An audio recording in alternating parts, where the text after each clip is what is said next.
श्री गुरुदेव दत्त. श्रीमद भगवद्गीतेच्या 13व्या अध्यायावर आपलं प्रवचन सुरू आहे. त्यातला 7वा श्लोक, त्याच्यावर निरूपण गेले 4 गुरुवार आपलं सुरू आहे, परंतु असं काय ते संपत नाही. कारण एक एक जो शब्द आहे ते एवढा, त्याच्यामध्ये एवढा अर्थ आम्हाला दिसतो, एवढा अनुभव त्याच्यामध्ये आहे. अधिकाधिक ते सांगावंसं वाटतं. अमानित्वम अदंबित्वम अहिंसा क्षांतिरार्जवम आचार्योपासनम शौच्यम स्थैर्यम आत्मविनिग्रह. तेव्हा मागच्या वेळेला आचार्योपासनम म्हणजे सद्गुरूंची सेवा, सद्गुरूंची भक्ती कशी असते याच्यावर आपलं प्रवचन अर्धा भाग झाला होता. आता अर्धा भाग आज आपण बघूया. तेव्हा आधी सांगितलं होतं की संयोगामध्ये सद्गुरूच्या जवळ असतानाही वियोग त्यांचा तर होणार नाही ना, असं सारखं जे भक्ताला वाटतं ते भक्तीचं लक्षण आहे. ते त्या ज्ञानाचं लक्षण आहे. तिथेच ज्ञान असतं. आणि त्याला संयोगात वियोग असं म्हणतात. संयोगात वियोग पाहणे आणि अद्वैतात द्वैत पाहणे. अद्वैत असूनही अहम ब्रह्मास्मीचा अनुभव तो एकीकडे घेत असतो, पण दुसरीकडे सद्गुरूंचं प्रेम भक्ती त्याच्या ठिकाणी चालूच असते. म्हणजे तो अद्वैत स्वरूपाचा अनुभव घेऊनही त्याच्या ठिकाणी भक्ती असतेच. त्यालाच खरं ज्ञानी असं म्हणतात. आणि अद्वैतात द्वैत पाहिल्यामुळे अद्वैतात द्वैताचा अनुभव घेतो. द्वैत म्हणजे भक्ती, म्हणजे सद्गुरू आणि मी. पण अद्वैत ऐक्यरूप झाला, तो ज्ञानाने ऐक्यरूप झाला, परंतु तरी अद्वैतामध्ये द्वैत म्हणजे भक्ती त्याची सुरू आहे, सद्गुरू भक्ती सुरू आहे. आणि कशा करता तर नुसतं ज्ञान प्राप्त झालं आणि सगळं झालं असं नाही, तर ज्ञान प्राप्त झाल्यानंतरही आनंद प्राप्त झाला पाहिजे. सच्चिदानंद हे परमात्म्याचं स्वरूप आहे. आणि म्हणून ज्ञानी जरी पूर्ण झाला तरी त्याच्या दुःखाचा नाश होतो, पण त्याला आनंद मिळत नाही. दुःखाची आत्यंतिक निवृत्ती आणि निरतिशय आनंद प्राप्ती. दुःखाची आत्यंतिक निवृत्ती होते, त्याला सुख दुःखाचं काही वाटत नाही, पण दुसरीकडे आनंदही होत नाही. आणि म्हणून तो परत अद्वैतामध्ये द्वैत निर्माण करतो आणि सद्गुरूची भक्ती करतो. आणि सद्गुरूची भक्ती करून तो आनंद प्राप्ती करतो. तेव्हा असे 2 तत्व सद्गुरू सेवेची आणि सद्गुरू भक्तीची आपण सांगितले. आता सद्गुरू सेवेतलं 3रं तत्व सांगतात. आणि हे 3 तत्वांनी जो सद्गुरूची भक्ती करतो तोच खरा ज्ञानी असं म्हणला जातो, की त्याला त्या परमात्म्याचं ज्ञान झालंय, परमात्म्याचा अनुभव जो घेतोय असं म्हणतात. या 3 लक्षण आहेत. तेव्हा आता सद्गुरू सेवेतलं 3रं तत्व सांगतात. ते म्हणजे सद्गुरूला सर्व गुण अर्पण करणे. सद्गुरूंना तिन्ही गुण सत्व रज तम हे तिन्ही गुण समर्पण करून तिन्ही गुणांच्या पलीकडे 3 गुणांच्या पलीकडे जायला पाहिजे. कारण निर्गुण निराकार परमेश्वर हा 3 गुणांच्या पलीकडे आहे, त्रिगुणातीत आहे. दत्तगुरु म्हणजे श्रीगुरु हे त्रिगुणात्मक आहेत आणि त्रिगुणातीत आहे. त्रिगुणात्मक त्रैमूर्ती दत्त हा जाणा, त्रिगुणी अवतार त्रैलोक्य ना. म्हणून ते शिष्याला आपल्याशी एकरूप करून घेण्याकरता त्रिगुणातीत करून घेतात, 3 गुणांच्या पलीकडे ते घेऊन जातात. तेव्हा सद्गुरूंचं कार्य हे त्रिगुणात्मक आहे. आणि या कार्यात शिष्य जेव्हा तिन्ही गुणांनी सेवा करतो, सेवा ही तिन्ही गुणांनी करावी लागते. तेव्हाच आपण 3 गुणाच्या पलीकडे जातो. तेव्हा कार्यामध्ये शिष्य तिन्ही गुणांनी सेवा करतो. तेव्हा ते तीनही गुण आणि त्या तीनही गुणांचा अहंकार हा सद्गुरूला तो नित्य समर्पित करीत असतो. जर अहंकार गेला नाही तर ते गुण तसेच राहतील. आणि म्हणून 3 गुणांच्या पलीकडे जाण्यासाठी तिन्ही गुणांचा अहंकार हा सद्गुरूला नित्य समर्पित करीत असतो. मग कसा समर्पित करतो? तिन्ही गुणांचा अहंकार हा भक्त, हा शिष्य, हा ज्ञानी भक्त सद्गुरूला कसा समर्पण करतो त्याचं उदाहरण देतात. म्हणजे उदाहरणाने त्याला कळेल. नुसतं ज्ञान सांगून कळणार नाही. तर 3 गुणांच्या पलीकडे जाण्यासाठी 3 गुणांचा अहंकार जो आहे तो सद्गुरूंना समर्पण करावा लागतो. मग कसा समर्पण करणार? जशी पतिव्रता स्त्री, पतिव्रता स्त्रीचं उदाहरण दिलेलं आहे की जशी पतिव्रता स्त्री हे आपल्या पतीची पूर्ण समर्पित होत असते. पतिव्रता स्त्री म्हटलं की सगळ्यांच्या डोळ्यापुढे पतिव्रता स्त्रीचं चरित्र येतं. जसं सती अनुसूया, सती सावित्री, काय आणखी काय होऊन गेलेल्या मदालसा, अशा सती ज्या पतिव्रता आहे त्यांनी काय केलं त्यांचं चरित्र आपल्या डोळ्यासमोर येतं. त्याचप्रमाणे आपण सद्गुरू पतिव्रतेप्रमाणे सद्गुरूंची सेवा केली पाहिजे. पतिव्रतेप्रमाणे सद्गुरूंची भक्ती केली पाहिजे. पतिव्रते जैसा व्रतार प्रमाण तैसा नारायण आम्हाला, असं तुकाराम महाराज म्हणतात. तेव्हा पतिव्रता जशी स्त्री जशी पतीला पूर्ण समर्पित असते, तिचं स्वतःच काही असं काहीच नसतं. पती म्हणेल त्याप्रमाणे ती करत असते. हाच तिचा धर्म आहे.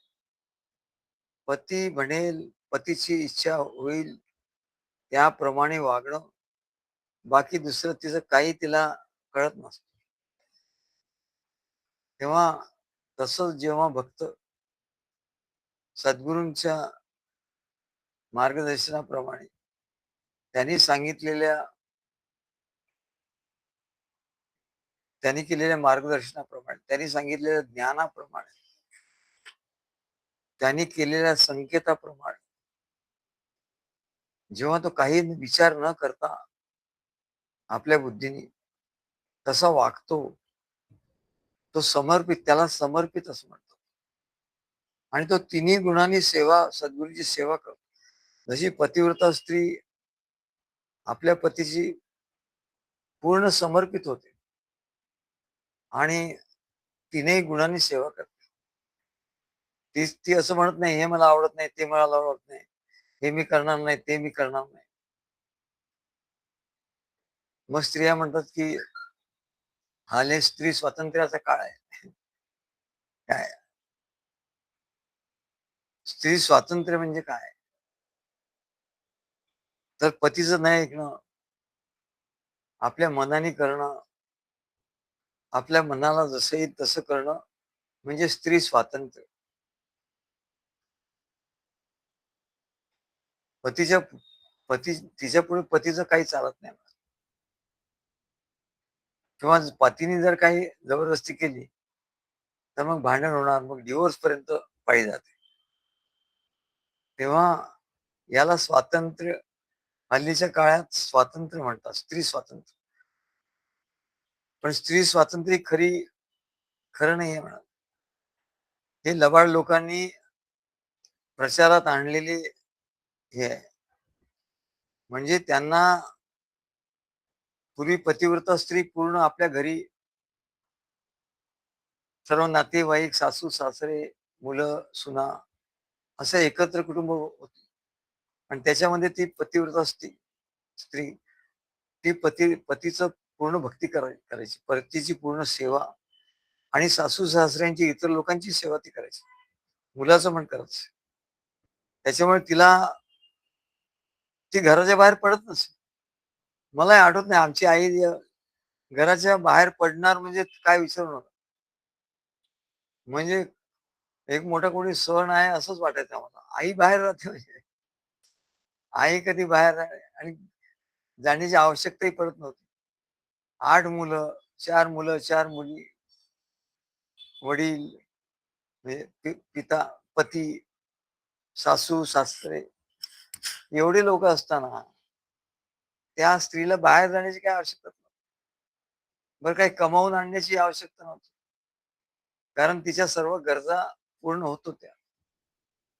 पण या स्त्रिया घराच्या बाहेर जात नाही, असं लबाड आणि धूर्त लोकांना लक्षात आलं. अरे, या स्त्रिया जर घराच्या बाहेर पडणार नाही, तर मग यांना हे कसं करणार?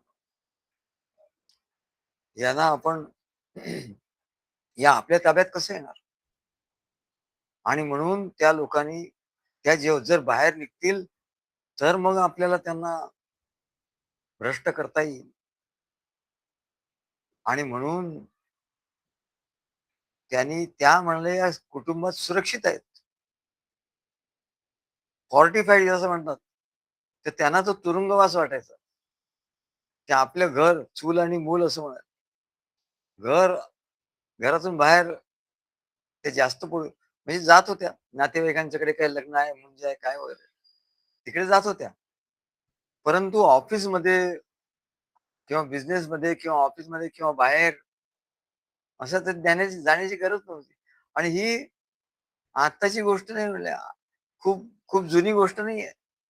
ही अगदी आमच्या पिढीची गोष्ट आहे. आमच्या पिढीपर्यंत स्त्रिया बाहेर जाण्याची काहीच आवश्यकता अगदी क्वचित, क्वचित स्त्रिया त्या होत्या, की ज्या परंतु त्या सुद्धा स्त्रिया फार फार शुचिर्भूत अशा असायच्या.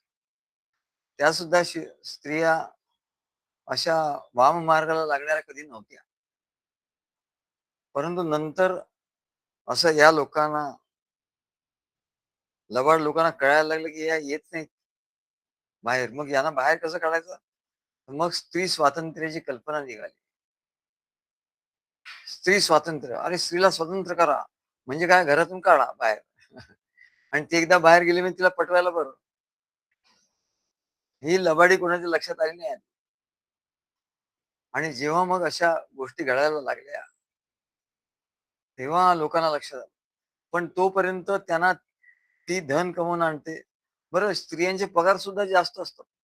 स्त्रियांचं शिक्षणही जास्त, स्त्रियांचे पगारही जास्त, स्त्रियांना सवलती जास्त आणि त्याच्यामुळे काय झालं, की आणि स्त्री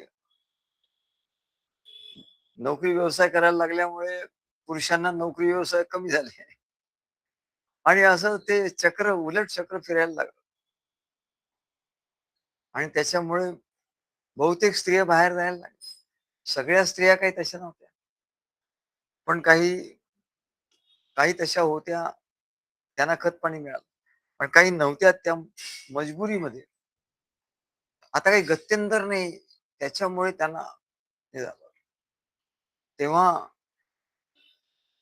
आम्ही म्हटलं, की विमेन एम्पॉवरमेंट. ही कसली वुमेन एम्पॉवरमेंट? तिला काही पॉवरच नाहीये. स्त्रीला दोन्हीकडे म्हणजे इकडे घरामध्ये घरातले काम आहे. बरं घरातलं काम काही तिचं सुटलंय असं नाहीये. बरं ते घरातलं काम सुटू शकत नाही. कारण ती ऑफिसमधून आल्यानंतर तिला असं वाटतं, की कारण तिचा मूळ स्वभाव असा आहे, की घरातलं काम केल्याशिवाय तिला चैन पडत नाही. आणि म्हणून ती सर्वांचं कामही करते. आणि तिकडे ऑफिसमध्ये तिकडेही काम करते, इकडेही काम करते, तिकडेही शिव्या खाणार, इकडेही शिव्या खाणार आणि दोन्हीकडे तिला त्रास होणार. ही कसली वुमेन एम्पॉवरमेंट? ती काय एम्पॉवर झाली? तिच्या ठिकाणी काही पॉवर आली? उलट तिच्या ठिकाणी काही पॉवर होती, ती वाटल्या गेली 2 ठिकाणी आणि ती ती अकार्यक्षम झाली. ती तिची शक्ती कमी-कमी होत गेली. पूर्वीच्या स्त्रिया किती 8-8 मुलं, 10-10 मुलं झाल्यानंतरही किती स्ट्रॉंग असायच्या. आता एक मूल झाल्यानंतर स्त्रिया एकदम हे होतात. म्हणजे याला एम्पॉवरमेंट असं म्हणायचं का? या स्त्रियांना मुद्दाम लालूच दाखवून बाहेर पडायला लावलं. त्या किल्ल्यामध्ये होत्या आधी. आपल्या कुटुंबाच्या कुटुंबाचं प्रेम त्यांना मिळत असायचं. त्या कुटुंबावर प्रेम करत असायचे. आता स्त्रिया आम्हाला विचारतात मॅनेजमेंटमध्ये विमेन एम्पॉवरमेंट असे आमचे लेक्चर वगैरे व्हायचे किंवा वर्क लाईफ बॅलन्स हे मोठा प्रश्न होऊन बसला. आता टॉपिक झाला. अरे टॉपिक कसला करताय? त्या स्त्रिया तिकडे मरतायत आणि तुम्ही त्याचा टॉपिक करताय. काय वर्क लाईफ बॅलन्स मार मोठे त्याच्यावर सेमिनार होत आहेत. अरे पण त्यांना काढून त्या जोखडातून काढायला पाहिजे ना. त्याच्यावर तर काहीच नाही म्हणाल. वर्क लाईफ आणि असं करून त्या स्त्रीची शक्ती कमी केलेली आहे. आणि पूर्वीची स्त्री एम्पॉवर्ड होती, पूर्णपणे एम्पॉवर्ड होती. कशी? तर ती पतिव्रता होती. आणि जरी घरामध्ये ती राहायची, घरामध्ये तिला सर्व स्वातंत्र्य होतं. आणि घर कामामध्ये सर्व याच्यामध्ये ती एवढी हुशार असायची. तिला पूर्ण पॉवर होती. पतीने पूर्ण तिला पॉवर दिलेली होती. तेव्हा आणि ती पतीवर प्रेम करत असे. पती जरी तिच्यावर प्रेम नसेल करत, सासू-सासरे जरी तिच्यावर प्रेम करत नसतील, मुलं जरी तिच्यावर प्रेम करत असतील, तरी ती मात्र पतीवर प्रेम करत असायची. आणि म्हणून तिला पतिव्रता, ती पतीशी समर्पित होती. पतीने मला असं केलं नाही म्हणून मी त्याला असं करणार नाही, असा शब्दच नव्हता तिथे. आणि ती पूर्णपणे समर्पित होती. फुल सरेंडर. पण मग हिच्यात ती आनंदी होती की नाही? ती आनंदी होती. केवढा तरी आनंद होतो तिला. तिला त्या सेवा करण्यामुळे तिला तिला केवढा तरी आनंद होता. ती केवढी तरी समर्पित होती. तिला असं 2 डगरीवर पाय ठेवावे लागत नव्हते. तिला तिला असे ब्लड प्रेशर नव्हते किंवा कुठले आजार नव्हते. कुठलाच असा आजार किंवा ती मानसिक ताण तिला नव्हता. ती पतीच्या सेवेमध्ये रंगून गेल्यामुळे तिला आनंदाचा अनुभव येतो. भक्ती होती ना. पतिव्रता स्त्रीला तिचा नवरा तिचा पती हाच देव, पतिदेव. आणि त्याच्यामुळे त्या देवाची पूजा करण्यामध्ये तिचा सर्व काळ जात असल्यामुळे ती आनंदात होती. आणि म्हणून तिला एवढं शक्ती प्राप्त होती, की ती काहीही करू शकत होती. तिच्या पतीला एवढी काही शक्ती नव्हती. पण तिला खूप शक्ती होती. ते दत्त जन्माच्या आधीची एक कथा आहे. दत्तप्रभूंचा जन्म झाला त्याच्या आधीची एक कथा आहे, की पतिव्रतेचं सामर्थ्य किती असतं. अरे पतिव्रता तुम्ही असं समजा केवढं सामर्थ्य. She is really empowered. She doesn't need any empowerment. काय तिच्या ठिकाणी शी इज पॉवरफुल. ते एम्पॉवर दुसऱ्या कोणी तिला पॉवरफुल करायचं असं असा प्रकारच तिथे नव्हता. ती एवढी पॉवरफुल होती, की ती म्हटलं तर तिने ठरवलं तर काही होऊ शकत होतं. एवढी एवढी शक्ती, एवढं सामर्थ्य तिच्या ठिकाणी कसं होतं? कारण तिच्या ठिकाणी बाहेरचं स्वातंत्र्य नव्हतं.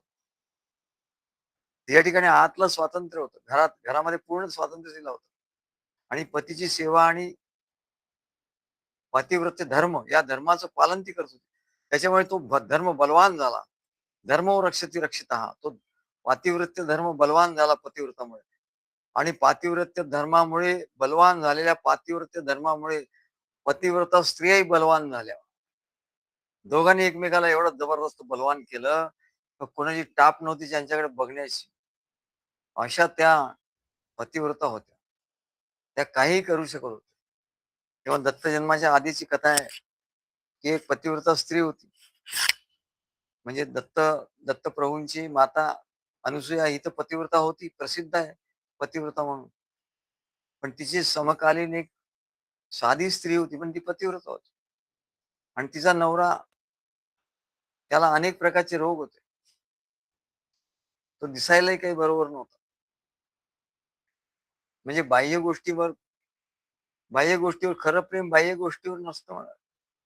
न न खलु बहिरूपादीन प्रीतया संश्रयन्ते व्यतिशयति पदार्थान आंतर कोपि हेतु व्यतिशयति पदार्थान आंतर कोपि हेतु न खलु बहिरूपादीन प्रीतया संश्रयन्ते. आता एक कथेत कथा कशी निघते बघा. नागपूरला आमचा क्लास होता. आम्ही क्लास घ्यायचा, कॉलेजमध्ये शिकवायचा आणि क्लास पण घ्यायचा. त्या क्लासची जागा भाड्याची होती आणि त्यावेळेला ₹30 भाडं होतं. ₹30. चांगल्या 3 मोठ्या खोल्या होत्या, पण ₹30 भाडं होतं. अगदी मोक्याच्या जागी. आणि ती शाळा होती. माझी शाळा असं काहीतरी नाव होतं. त्या शाळेमध्ये आमचे संध्याकाळी वर्ग चालायचे. संध्याकाळी शाळा सुटली की वर्ग. त्या शाळेची मालकीण जी होती, ती एका मोठ्या किल्ल्यासारख्या महालामध्ये राहत होती. महाल होता. आणि तिचे पती जे होते, ते प्रिन्सिपल होते. विमेन्स कॉलेज आहे तिकडे. ते प्रिन्सिपल होते. आणि ती स्त्री खूप सुंदर होती. खूपच सुंदर होती. आणि तिची मुलगी खूप सुंदर होती. आम्ही ते भाडं द्यायला जायचं तिकडे तिच्याकडे. ₹30 भाडं दर महिन्याचं. मग ती मला बसवायची. पूर्वी अशी पद्धत होती, पाटावर असं पाठ घ्यायचं. खुर्च्या-फिरच्या काही नव्हत्या पूर्वी. होते आपण तिथे पाटावर. आणि ते स्वयंपाकघरात बसत. अगदी जवळचा माणूस म्हणजे काय, तो स्वयंपाकघरात जाऊन ज्याला बसवलं म्हणजे तो जवळचा माणूस. मग तिथे बसवायची. मग काय खायला प्यायला द्यायचं. आणि तिचे यजमान होते. पहिल्या 1-2 भेटीत त्यांची ओळख-पाळख झाली. ते प्रिन्सिपल होते. माझं वय एकदम लहान होतं. हां, 20-22 वर्ष होत. तर पण ते जे प्रिन्सिपल होते, त्यांना अशी व्याधी होती आणि त्या दिसायला वगैरे ते एकदम हेच होते. आणि ही स्त्री खूपच सुंदर होती. तेव्हा तिने ओळखलं आणि हुशार पण होती, बुद्धिमान होती. तिने आपल्या पतीशी ओळख करून दिली. हे माझे पती आहेत आणि म्हणजे विंजाणी महिला महाविद्यालयात प्रिन्सिपल आहेत. ओळख करून दिली. पण एकंदर त्यांच्या लूकवरून मला थोडंसं हे वाटलं, अरे, एवढी चांगली सुंदर पत्नी आणि हा मनुष्य एवढा कसं काय भगवंता काय म्हणाला, काय बरोबर नाही. असं तिने कसं ओळखलं माहित नाही माझ्या मनातलं. तिने मला ती संस्कृतमध्ये ती पण प्रोफेसर होती. संस्कृत मध्ये एम-ए होती. तिने मला डायरेक्ट नाही सांगितलं, पण म्हणाले, "मी तुम्हाला एक श्लोक म्हणून दाखवते" म्हणाले. काय? तिने एक मला श्लोक म्हणून दाखवला. आता मला संस्कृत येत असल्यामुळे मला त्याचा अर्थ समजला. पाध्ये आले त्यांना माहिती आहे. पाध्ये ओळखत असतील. विंजाणीनं महिला विद्यालयामध्ये ते प्रिन्सिपल होते. महालात राहत होते. तर त्या बाईंनी मला श्लोक म्हणून दाखवला. व्यतिशयति पदार्थान आंतर कोपि हेतुः न खलु बहिरूपादीन प्रीतया संश्रयन्ते व्यतिशयति पदार्थान आंतर कोपि हेतुः न खलु बहिरूपादीन प्रीतया संश्रयन्ते. असं तिने सांगितलं. अर्थ नाही सांगितला, पण तिला माहिती होतं यांना अर्थ माहिती आहे. कारण आमच्या घराण्याची तिला ओळख होती. आमच्या घराण्यात सगळे पंडित, महापंडित लोक होते संस्कृतचे. त्याच्यामुळे तिला माहिती होतं. तर तिने हे वाक्य सांगितलं, हे श्लोक सांगितलं. त्याचा अर्थ असा, की आपण कुठल्याही पदार्थाकडे, वस्तूकडे, मनुष्याकडे बघतो आणि त्याच्यावर आपल्याला आपलं प्रेम जडतं. ते बाह्यतः सुंदर असतं म्हणून सर्वसाधारणपणे असं असतं, की बाह्यतः सुंदर आहे म्हणून आपलं लगेच आकर्षित होतं मन. पण त्याला प्रेम नाही म्हणत, त्याला आकर्षण म्हणतात. इंग्रजीमध्ये त्याला लव्ह ॲट फर्स्ट साइट. इंग्रजीमध्ये त्याला लव्ह ॲट फर्स्ट साइट असं म्हणतात. आणि तो मोठा इंग्लिशचा जो कवी होता, त्याचं काय नाव विसरलो आता. त्याचा आम्हाला कविता होती.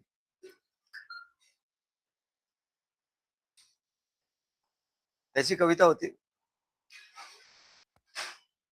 Little shepherd you have loved you have learn of might those who loved not loved at first sight. आम्ही एम.कॉम केलं. त्याच्यानंतर आम्हाला लोक म्हणाले, की तुमचं इंग्लिश एवढं चांगलं आहे, तुम्ही बी-ए इंग्लिश करा म्हणाले. एका वर्षात बी-एच्या तिन्ही परीक्षा आम्ही दिल्या आणि पास झालो. एकाच वर्षात first year, second year, third year. B A English literature, ती इंग्लिश लिटरेचर आणि त्याच्यात आम्ही पास झालो. तर त्याच्यात आम्हाला 16 पोएट्स, 15 पोएट, 15 कवींची कवींच्या अनेक कविता होत्या. त्याच्यात ही कविता होती, little shepherd you have learn of might who ever loved not loved at first sight.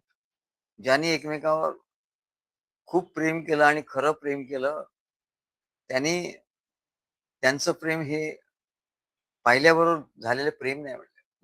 Love at first sight. प्रथम दर्शनी प्रथम दर्शनी प्रेम असं नव्हतं म्हणत.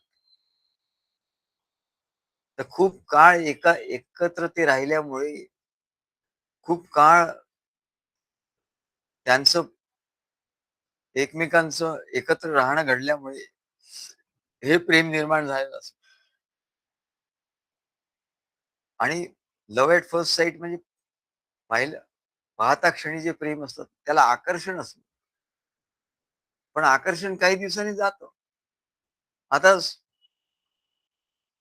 पती-पत्नीचं आकर्षण आधी असतं. काय आधीचे सौंदर्यावर असतं.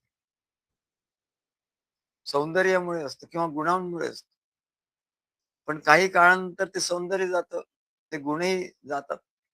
पण तरीही प्रेम मात्र शिल्लक राहतं किंवा ते अधिकाधिक वाढतं. ते रूपावर अवलंबून नसतं म्हणा.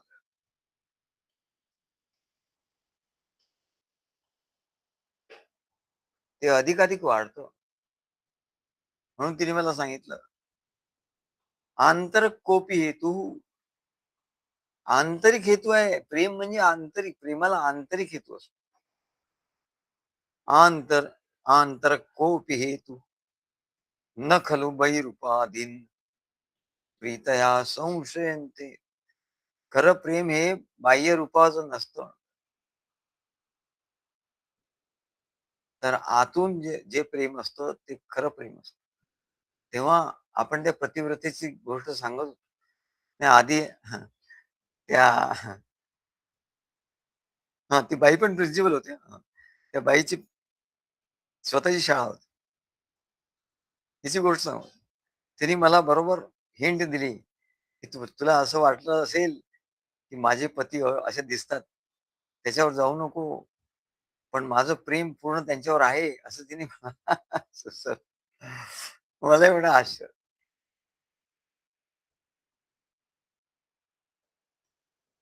आणि गंमत बघा, गमतीची गोष्ट आहे. तिची तिची मुलगी पण खूप सुंदर होती. आता साधारण आमचं वय तेव्हा तरुण असल्यामुळे आम्हाला वाटलं, वाह! वाह! मुलगी खूप छान आहे. हिच्याशी आपलं लग्न झालं पाहिजे. असं वाटलं पण पूर्वीचा काळ होता. पूर्वीचा काळ होता. आत्तासारखं काही नव्हतं. 45 त्या किल्ल्यामध्ये जाताच येत नव्हतं. एवढा जबरदस्त किल्ला. आम्ही फक्त आमचं भाडं द्यायला जात होतो. तेवढं त्याच्या व्यतिरिक्त ती मुलगी कधी बाहेर दिसायची नाही आम्हाला कधी. पण आमच्या मनामध्ये होतं. तेव्हा आणि गमतीची गोष्ट म्हणजे तुम्हाला सांगतो. त्याच्यानंतर अनेक वर्षांनी आम्ही पार्ल्याला आलो, मुंबईला आलो. मग आम्ही विसरून गेलो. आम्ही सगळं विसरून गेलो. पण तिचा भाऊ इथे तो पण मुंबईला आला. मग एकदा आम्हाला भेटला होता. पुढे सेमिनार होता तेव्हा तोही एका कॉलेजमध्ये प्रोफेसर होता. तो आम्हाला भेटला आणि आमचा पत्ता वगैरे घेतला त्याने. नाही पत्ता वगैरे घेतला की नाही माहीत नाही. म्हणजे भेटला होता मात्र. लक्षात नाही. नंतर बऱ्याच दिवसांनी आमचं लग्न ठरलं आणि आम्ही या मुलीला पसंत केला की ही आम्हाला आवडली आणि ही फार सुंदर होती. आम्ही त्या ह्याच्यात होतो आणि आमचा साखरपुडा वगैरे झाला होता आणि आनंदात आम्ही पौळलो होतो, झोपलो होतो. तेवढ्यात रात्री 9:30च्या सुमारास त्यावेळेला लवकर जेवायचं, झोपायचे लोक. 9:30च्या सुमारास दारावर थाप पडली. म्हटलं एवढं आता कोण आलाय?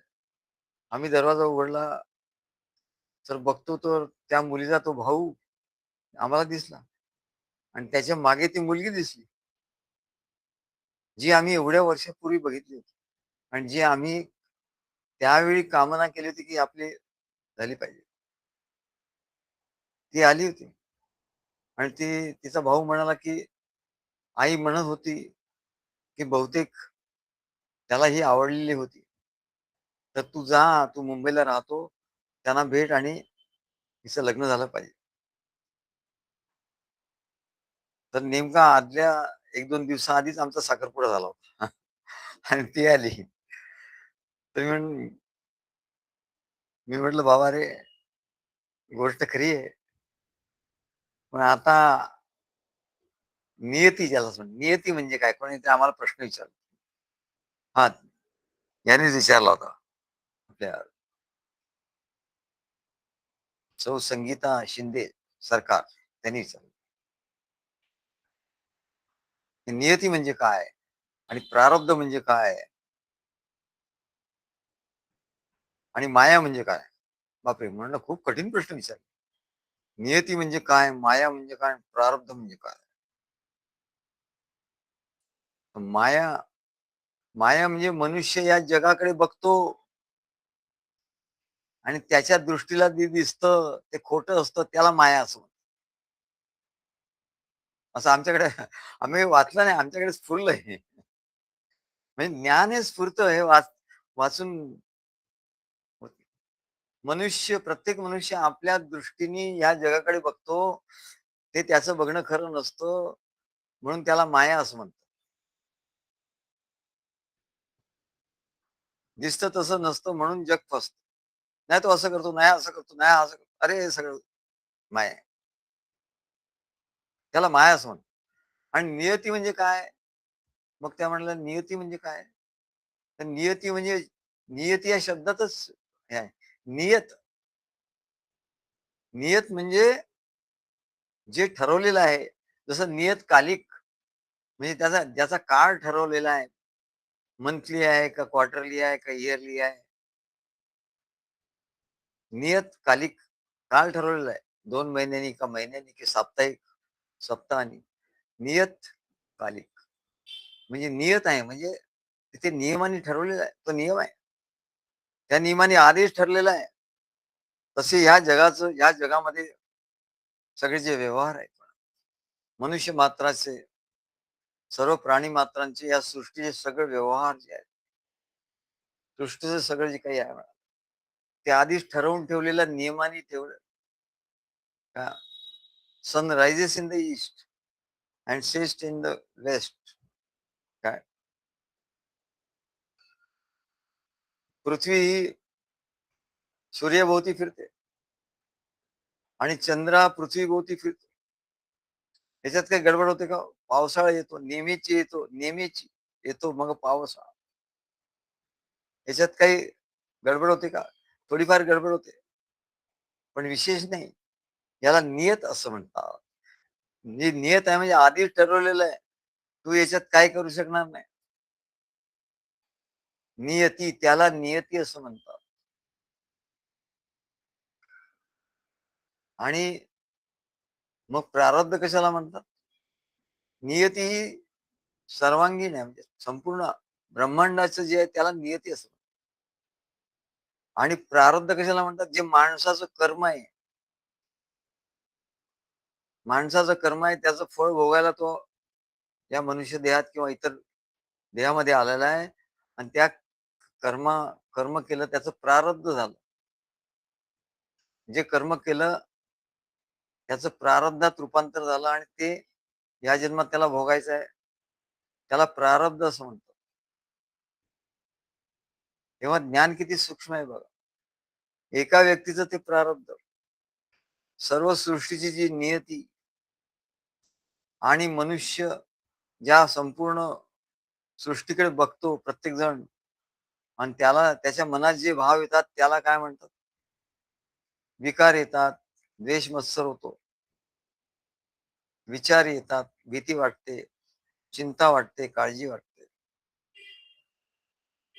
हे सर्व जे आहे म्हणले हे जे होतं त्याला काय म्हणतात? माया असं.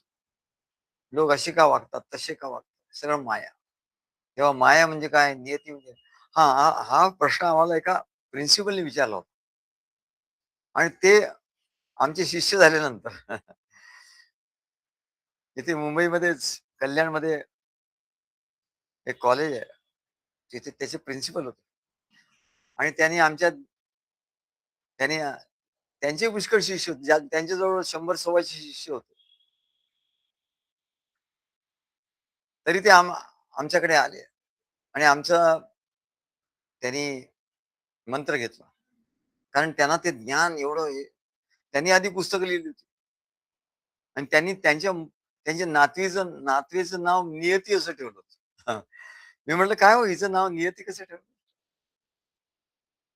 ते म्हणले, "अशी नियतीत गोष्टी घडल्या म्हणून हिचं नाव नियती ठेवलं." तेव्हा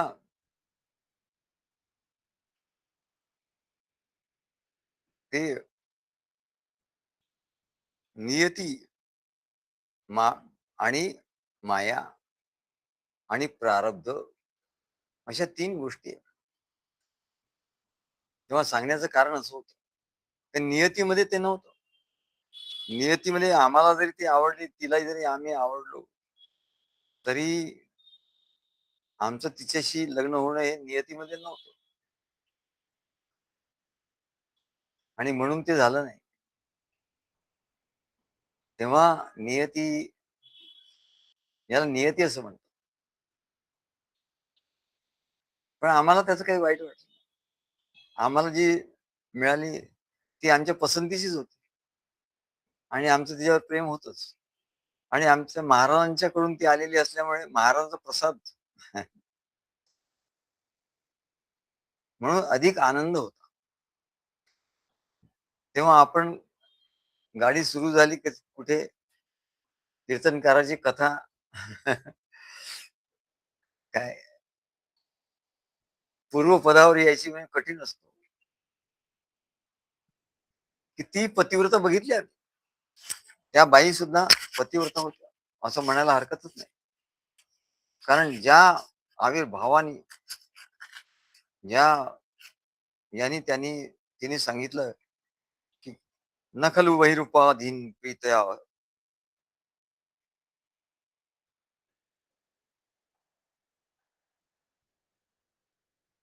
प्रीतया संश्रयन्ते." अरे बाह्य रूपावर जाऊ नको म्हणा. बाह्य रूपावर काही प्रेम अवलंबून नसतं म्हणा. अशा अशी ती एम्पॉवर्ड होती, एम्पॉवर्ड. तिला तिच्या पतीने एम्पॉवर नाही केलं. ती स्वतः उत्तमा आत्मनाख्याता. म्हणजे पतिव्रता काही तेव्हाच होत्या असं नाही. पतिव्रता आतापर्यंतच्या काळापर्यंत होत्या आणि त्याच खऱ्या एम्पॉवर्ड होत्या. आणि आता आता त्यांना एम्पॉवर करावं लागतं बिचाऱ्यांना. अशी स्थिती का आली? तर त्यांना स्त्री स्वातंत्र्याची परिभाषा ही चुकीची सांगितली गेली. स्त्री बाहेर पडली, स्त्री बाहेर पडायचं, शिका, बाहेर पडा, शिका, नोकऱ्या करा. मग नोकऱ्या केल्या म्हणजे झालं. स्त्रिया यांच्या ताब्यात आल्या. 10 ते 5 तरी त्या स्त्रिया त्यांच्या ताब्यात गेल्या. म्हणजे त्या आणि ते ऑफिसर. मग ते म्हणतील तसं ऐकायला पाहिजे. आणि म्हणून स्त्रिया सगळ्या स्वतंत्रता नाही म्हणाले. आता ज्यांना शक्यच नाही, त्यांनी आपलं की ज्यांना रोजी नाहीच आहे, त्यांची गोष्ट वेगळी. तेव्हा ही लबाडी कोणाच्या लक्षात नाही आली. आणि आता एवढं गोष्टी घडायला लागल्या तेव्हा लोकांच्या लक्षात येत आहे, की अरे हे काय बरोबर. आणि म्हणून खरं स्वातंत्र्य पूर्वीच होतं. आणि खऱ्या पतिव्रता ज्या स्त्रिया होत्या त्याच खऱ्या समर्थ होत्या. एक एक स्त्री पूर्ण ब्रह्मांड हलवून ठेवू. एका स्त्रीने सर्व ब्रह्मांड हलवून टाकलं. ब्रह्मांड हलवलं नाही. इथे म्हणतात काय, तर संपूर्ण भारत देश हलवला. संपूर्ण महाराष्ट्र हलवला. अरे महाराष्ट्र नाही, भारत देश नाही, ब्रह्मांड. ब्रह्मांड हलवलं नाही, थांबवलं. अशी पतिव्रता कोण होती? तर अनुसूया जी पतिव्रता होती तिच्या समकालीन एक स्त्री होती. आणि तिचा नवरा एवढा भ्रष्ट होता. नाही, मग स्त्रिया म्हणतात, मग नवरा असं वागतो, मग आम्ही असं वागलं तर काय हरकत आहे? तो मूर्खपणा करतो, म्हणून तूही मूर्खपणा करायचा का? नवरा असं करतो म्हणून मी असं करते. अरे, उलट तू एवढी, तुझ्या ठिकाणी एवढी पॉवर पाहिजे. जर नवऱ्याला कसंही असलं तरी त्याला तुला सुधारता आलं पाहिजे. आणि नाही जरी सुधारलं तरी तुझी तुझी शक्ती तुझ्या ठिकाणी प्रगट झाली पाहिजे. तेव्हा ती पतिव्रता दत्त जन्माच्या आधीची कथा आहे. की तिचा नवरा तिला सांगायचा का, मला वेश्येकडे घेऊन चल, असं त्यात लिहिलंय हो, ग्रंथामध्ये लिहिलंय. आणि ती अशा तशा नाही, दत्तगुरूंचा जन्माचं कथा आहे. ती सुरुवातच मुळी अशी होती, या पतिव्रतेच्या याने. म्हणजे पतिव्रता म्हणजे काय? मग ती त्यांना सांगायची, की मला वेश्येकडे घेऊन चल. तर पतीच्या सुखासाठी ती त्याला वेश्येकडे घेऊन जायची. पण तिच्या मनामध्ये असं कधी आलं नाही. द्वेष मत्सर आला नाही तिच्या मनात. अजिबात. कारण काय? द्वेष मत्सर का नाही आला? तर पती हाच परमेश्वर आहे. आणि परमेश्वराची सेवा करणं, त्याची भक्ती करणं, हाच माझा धर्म आहे. बस बाकी काय मला सांगू नका. त्याच्यामुळे द्वेष मत्सर येणारच कुठे हो? ज्या अंतःकरणात प्रेम एवढं दाटून भरलेलं आहे. पती हा ईश्वर. पती कसंही असो, पण भाव काय होता? और दगडाला तुम्ही देव मानता तरी तुम्हाला लाभ होतो. तर पतीचं चालता बोलताय. त्याच्या ठिकाणचा आत्मा आहे, जो परमेश्वराचा अंश आहे.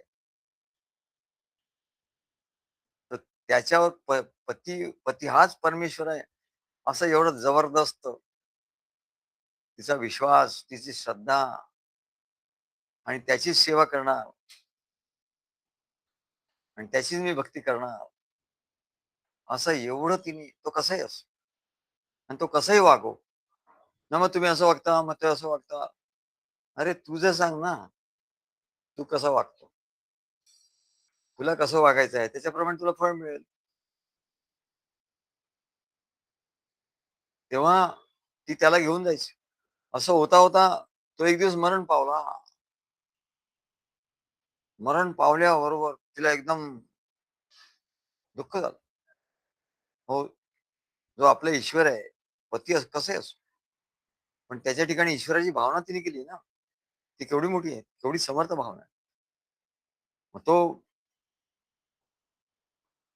मृत्यू झाल्याबरोबर तिला एकदम हे झालं, तिला एकदम राग आला आणि ती म्हणाली, जोपर्यंत हा जिवंत होत नाही, जोपर्यंत माझे पती जिवंत होत होत नाही, तोपर्यंत हा सूर्य इथल्या इथेच थांबून राहील.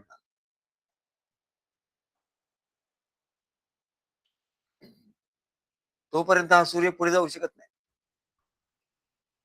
जोपर्यंत माझे पती जिवंत होत नाही, तोपर्यंत हा सूर्य इथल्या इथे राहील आणि सूर्याला तिथे राहावं लागलं. एवढी तिची शक्ती होती. अहो, सूर्यापेक्षा जास्त शक्ती तिची होती पतिव्रतेची. सूर्यापेक्षा जास्त काय? असे 12 सूर्य आणले असते तरी त्याच्यापेक्षा जास्त. आणि असे ब्रह्मांड किती आणले असते तरी त्या पतिव्रतेचं तेज त्याच्यापेक्षा कितीतरी पटीनं राहिलं असतं. हा तर इथं सॅम्पल होता म्हणजे आज. तेव्हा तिने सांगितलं की "काही नाही, हा सूर्य जाऊ शकणार नाही पुढे. इथल्या इथे थांबून राहणार. अस्त होणार नाही, सूर्यास्त होणार नाही." तेव्हा सगळ्यांना काळजी वाटायला लागली. सूर्य थांबून राहिला. सूर्य थांबला म्हणजे दिवस थांबला. रात्र थांबली, रात्र नाही, नुसता दिवसच दिवस. सृष्टीवर सगळीकडे हाहाकार माजला. ऋतूमध्ये गडबड झाली. पंचतत्वामध्ये सर्व गडबड व्हायला लागली. पाऊस पडायला लागला. समुद्रावर लाटा उसळायला लागल्या. सगळीकडे हाहाकार झालेला बघून ऋषीमुनींकडे लोक आली. ते ऋषीमुनींना म्हणायला लागली, "काय करावं आता?"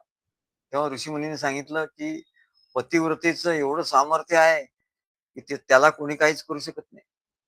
त्याला दुसरी पतिव्रताच पाहिजे. तेव्हा तुम्ही अनुसूया अशी पतिव्रता आहे, की जिने सांगितल्यानंतर तिला कळेल. तेव्हा अनुसूयेला तुम्ही शरण जा आणि तिला सांगा, की असं मोठं संकट आलेलं आहे. मग अनुसूयेकडे सगळे ऋषीमुनी, देव सगळे गेले आणि त्यांनी सांगितलं, की असं संकट निर्माण झालेलं आहे. तेव्हा आता काय करायचं? तेव्हा अनुसूया माता तिच्याकडे गेल्या आणि तिचं सांत्वन केलं आणि तिला सांगितलं, की तुझा पती मी जिवंत करते. माझ्या पाती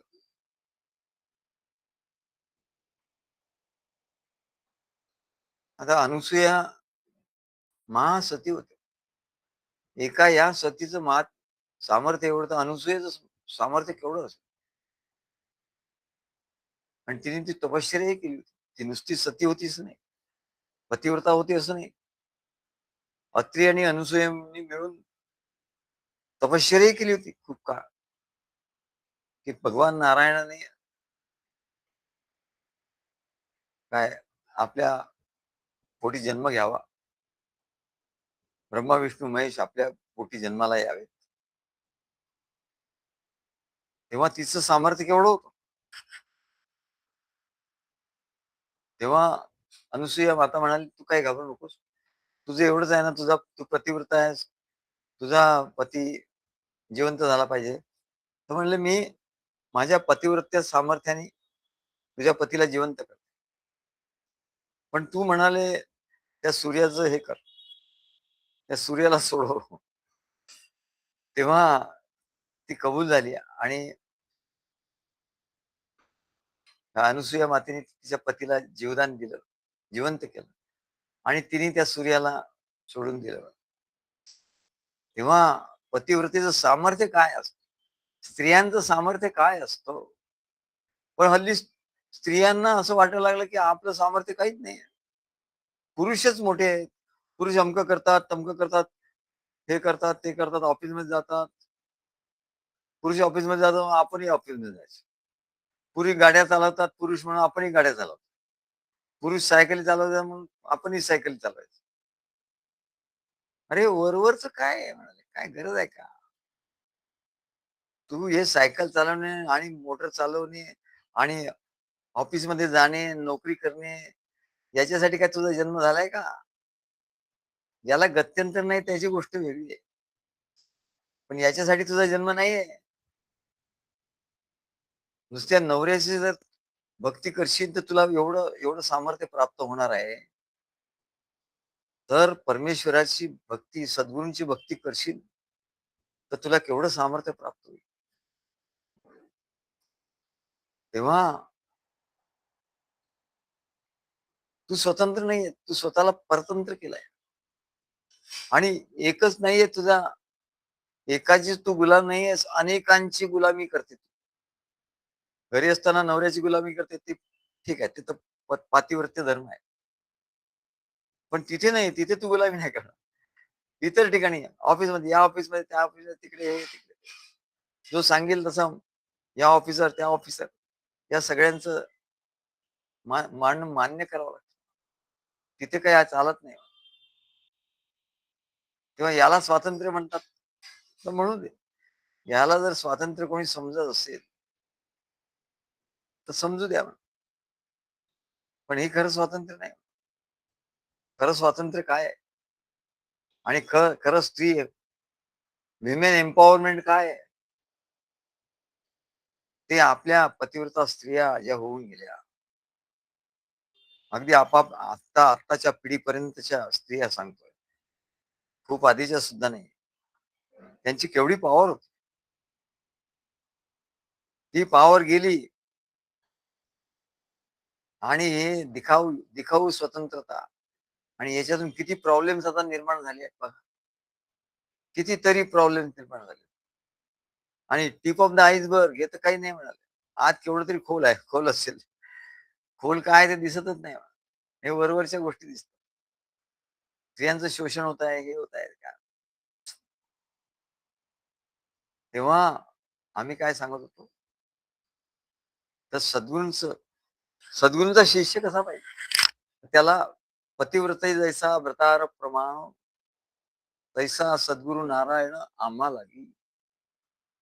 तसे आम्हाला सद्गुरू पाहिजे. मग तिकडे काही असो, ते दिसायला कसंही असो, ते आम्हाला कसंही वागवत असो, आमच्यावर प्रेम करत असो नसो, त्याला पतिव्रता सांगतो. तेव्हा तरी पण मी मात्र सेवा करतो. मी त्यांची सर्व गुणांनी, तीनही गुणांनी सेवा करणार. ते असं म्हणत नाही मला आवडत नाही, हे मला पटत नाही, मी डिवोर्स देते, हे कुठून आणलं म्हणाल.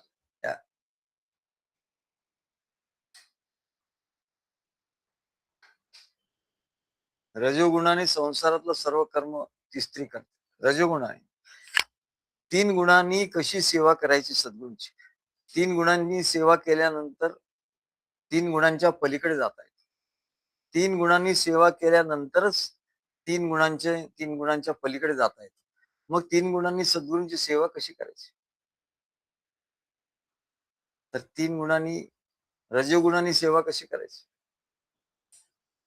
तर रजोगुण म्हणजे जशी स्त्री संसारातलं, पतिव्रता स्त्री संसारातलं सर्व काम करते रजोगुणाने, पतीलाही ती पतीची कामपूर्ती करते, पतीलाही सुख देते, पतीला सुख देते, मुला बाळांना सगळ्यांना सुखी करते, सासू सासऱ्यांना सुखी करते. हा रजोगुण आहे. म्हणजे ती कामातच असते सारखी, स्त्री कामात असते. तेव्हा हा रजोगुण आहे. रजोगुणांत रजोगुणाने घरातलं सर्व काम करते, पण कोणासाठी करते. सासू सासऱ्यांची सेवा करते, पण तिच्या मनात काय असतं. तिच्या मनात असते मी पतीसाठी करते आहे. पती आणि खुश होणार आहे, बस. पती खुश झाला की झालं, मला काय. पती खुश होणार आहे म्हणून मी सासूची सेवा करते. पती खुश होणार आहे म्हणून मी सासऱ्याची सेवा करते.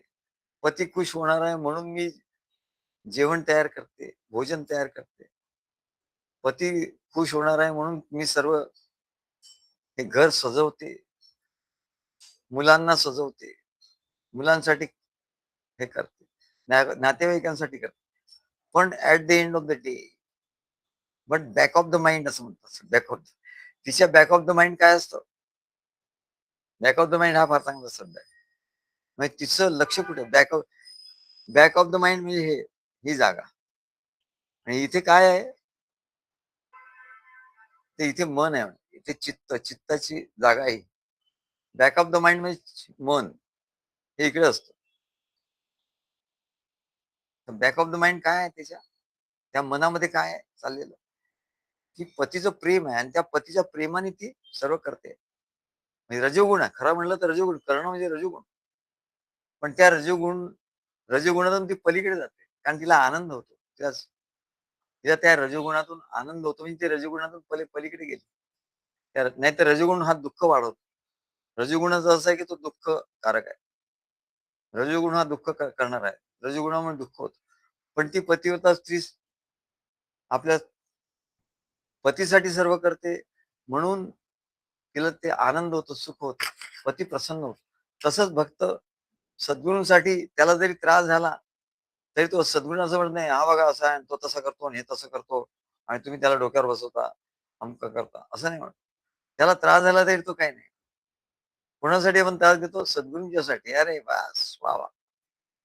अरे कोण काय म्हणतो आणि मला लक्षात नाही राहत. आमचं तर लक्षच नसायचं. कोण आम्हाला काय म्हणायचं आणि काय नाही म्हणायचं. आमचं लक्षच नसायचं. तेव्हा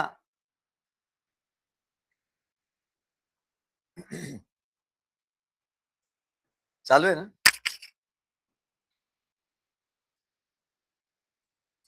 तेव्हा याला रजोगुणाने दुःख होतं.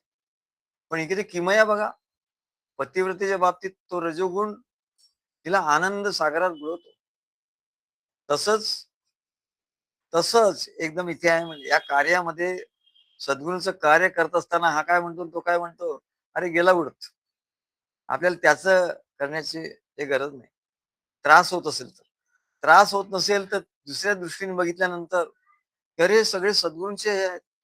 म्हणजे संगीता शिंदे म्हणाल्या, "हो म्हटलं तुमच्याकडे आम्ही राहतो 2 दिवस." म्हटलं, "काय झालं?" "मला तर खूप आनंद होतो," म्हणाले. सद्गुरू तर राहतात त्याचा आनंद होतोच. पण हे दादा लोकं आम्ही त्यांना दादा म्हणजे त्या दादा म्हणतात त्यांना म्हणून. काय चव्हाण आणि भोसले आणि अक्षय होता. हे दादा लोकांना त्यांची फार बडदास्त ठेवतात त्या. म्हणलं, "काय बाबा एवढं बडदास्त?" नाही म्हणलं, "मला खूप आनंद होतो. तुमची एवढी सेवा करतात म्हणले तुम्हाला तू एवढं त्यांच्याबद्दल वाटतं. म्हणून मला असं वाटतं की ते इकडे राहावेत." आणि त्यांना मला त्यांची मला काळजी घेता यावी, खाणं-पिणं करता यावं, त्यांना चांगलं झोपायला चांगलं हे देता यावं. तेव्हा असं जो वाटणं आहे, हा रजोगुणाने सगळं काम केलं जातं. पण रजोगुण दुःखदायक असून तो दुःख देत नाही. कमाल आहे म्हणाले. रजो तेव्हा हा रजोगुणाच्या पलीकडे गेला बाबा. आता हा रजोगुणाच्या पलीकडे गेला. एवढं सगळं काबाड कष्ट तो करत असतो सद्गुरूंच्या कार्यासाठी. पण त्याला शीण येत नाही म्हणा. त्याला शीण येत त्याला विचारलं, "काय तुम्हाला खूप काम होतं?" नाही म्हणलं, "काही नाही. काही शीण वगैरे झालं." म्हणजे तो रजोगुणाच्या पलीकडे गेला. त्याला आनंद झाला. तमोगुण तमोगुणाने काय होतं? तमोगुण म्हणजे नाश करणे सगळ्यात. तोड-फोड हे ते. एकतर पडून राहणे, निजून राहणे, आळशीपणा करणे हा तमोगुण. नाहीतर तोडफोड. उठला की झालं तोडफोड सुरू होते. याला मार, त्याला ते आपट, हे फोड, ते तोड. आणि तमोगुणाचा तिसरा एक गुण आहे. तिसरा गुण म्हणजे तो धरून ठेवतो. तो हलत नाही. एकदा धरलं की धरलं. जसं दगडामध्ये तमोगुण सगळ्यात जास्त. दगड स्वतः हालत नाही आणि म्हणून म्हणून दगडाच्या मूर्ती करतात. दगडांच्या मूर्ती करतात. का? तर दगड हलणार नाही. नाही दुसरं काय असेल ते इकडून कुठून निघून जाईल. मग सोन्याचा देव त्याला चोराचं भेव.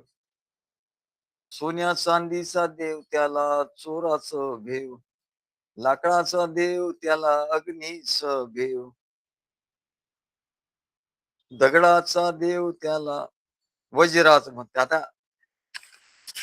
तुकडोजी महाराजांनी म्हटलंय वज्राचं भेव वज्र. पण दगडाच्या देवावर कोणी वज्र उघडत नाही. अगदीच. पण दगडाचा देव कुठे जात नाही. देव शाना पावायचा नाही रे. देव बाजारचा भाजीपाला नाही. तेव्हा म्हणाले, दगडाचा देव दगडाचा देव का करतात? तो कुठे जात नाही. एका ठिकाणी बसला म्हणजे स्थापन केला म्हणजे काय? तर तमोगुण म्हणजे एका ठिकाणी राहणे बस. एखादा दगड एका ठिकाणी ठेवला म्हणजे जोपर्यंत दुसरा कोणी हलवत नाही तोपर्यंत तो अनेक वर्ष, युगानुयुग तिथे राहील. युगे 28 विटेवर युग.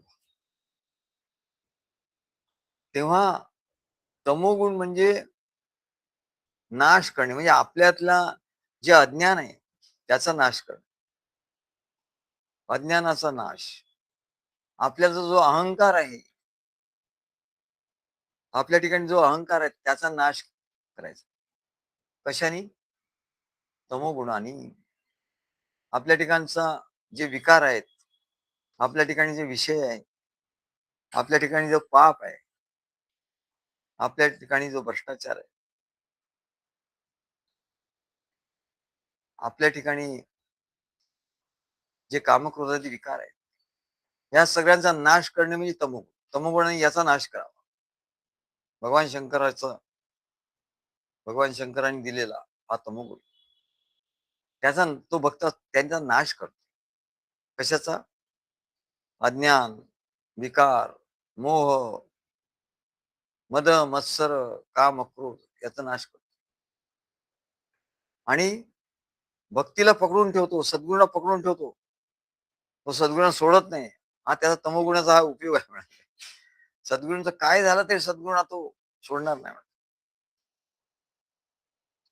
चरणन सोडी सर्वथा, चरणन सोडी सर्वथा, आण तुझी पंढरीनाथ, आण तुझी पंढरीनाथ, देह जाऊ अथवा राहू, पांडुरंगी दृढ भावो, पांडुरंगी दृढ भावो, देह जाऊ अथवा राहू.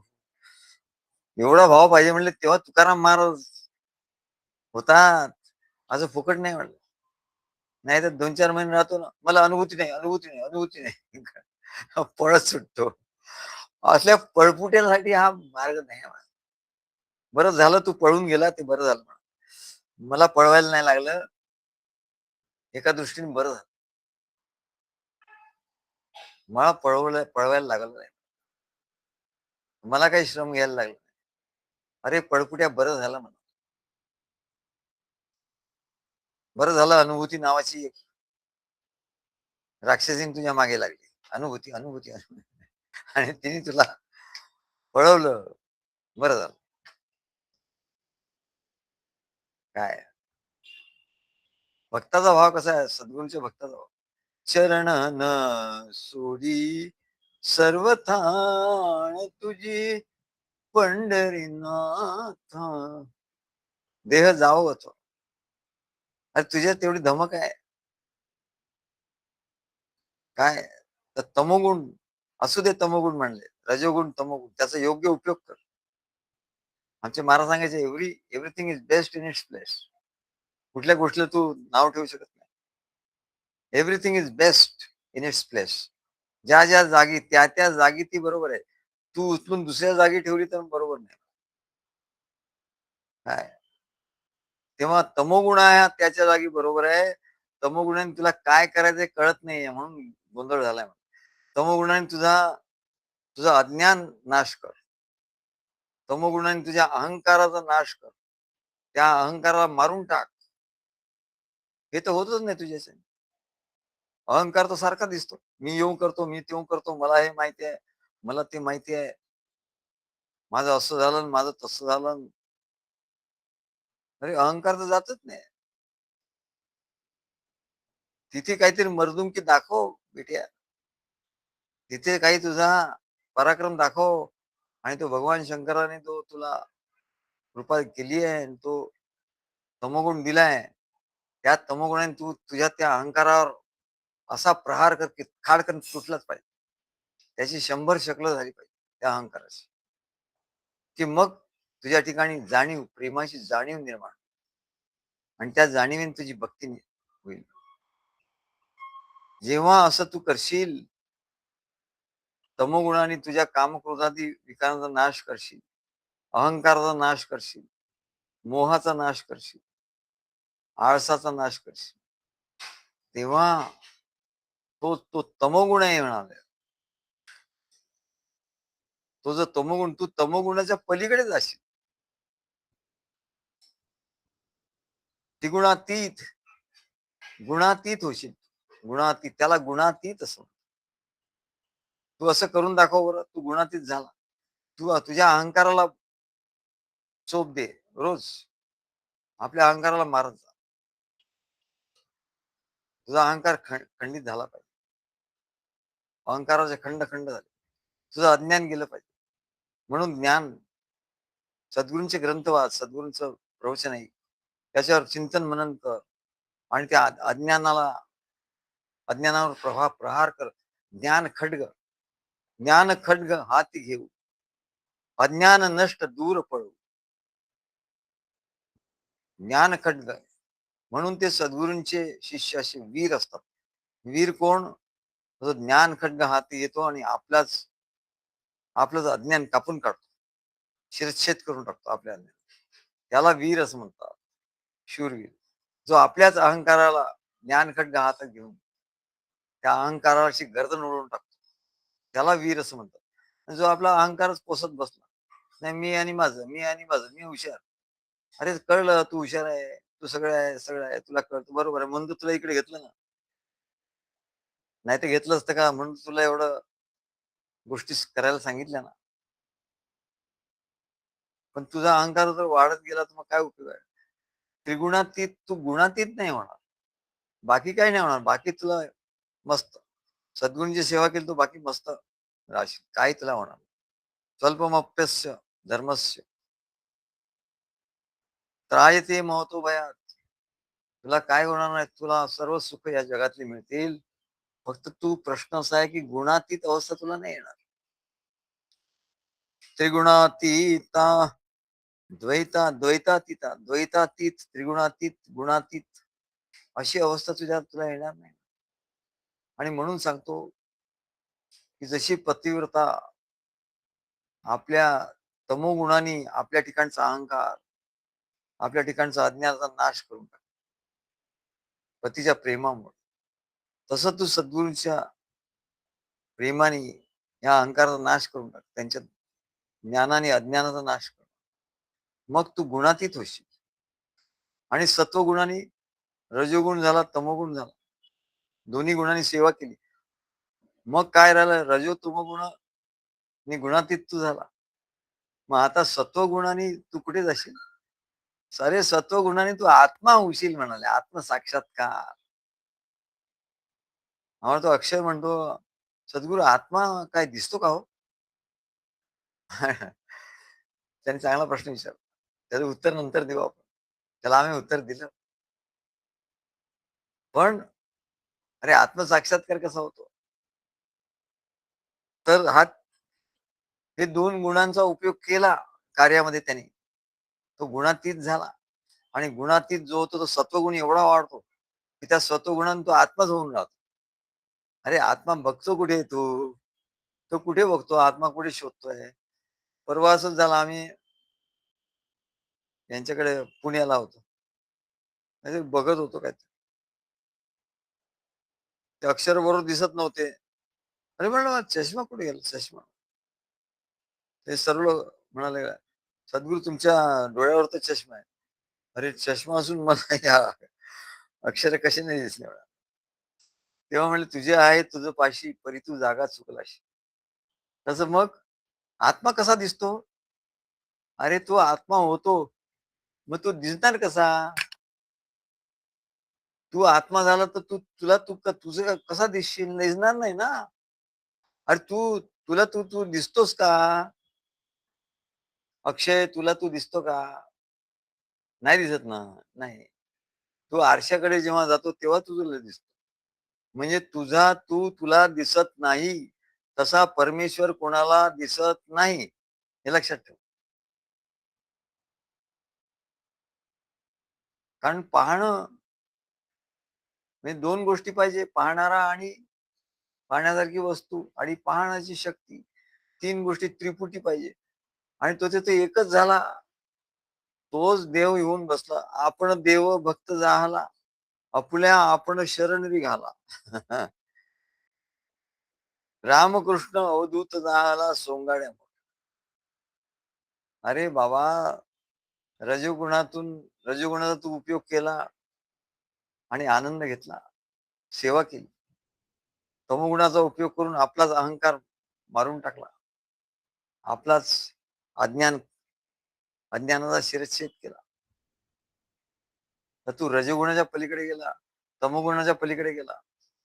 म्हणजे तू गुणातीत झाला. मग आता काय राहिलं? आता एकच गोष्ट राहिली. आता तू राहिला ना. मग तू तू स्वतःला कसं ओळखणार, कसं बघणार? तर म्हणाले सत्वगुणाने. सत्वगुण सत्वगुण प्रेम, भक्ती, ज्ञान असं करता करता जे ऐक्य झालं, प्रेम, भक्ती, ज्ञान आणि त्या सत्वगुणाचा एवढा उद्रेक झाला, की बाकी सगळं निघून गेलं आणि ऐक्य झालं परमात्म्याशी. आत्म्याशी ऐक्य झालं. आता आत्म्याशी ऐक्य झाल्यानंतर तू आत्मा वेगळा नाही राहिला. मग आत्मा दिसणार कसा तुला? आधी आधी तुला अज्ञान होतं म्हणून दिसत नव्हता. जग होतं म्हणून दिसत नव्हता. काय?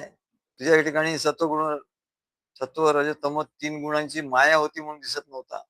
अज्ञान होतं म्हणून दिसत नव्हता. आणि आताही दिसत नाही म्हणले. आता एकरूप झाल्यामुळे दिसत नाही. तेव्हा द्वैत असल्यामुळे दिसला नाही.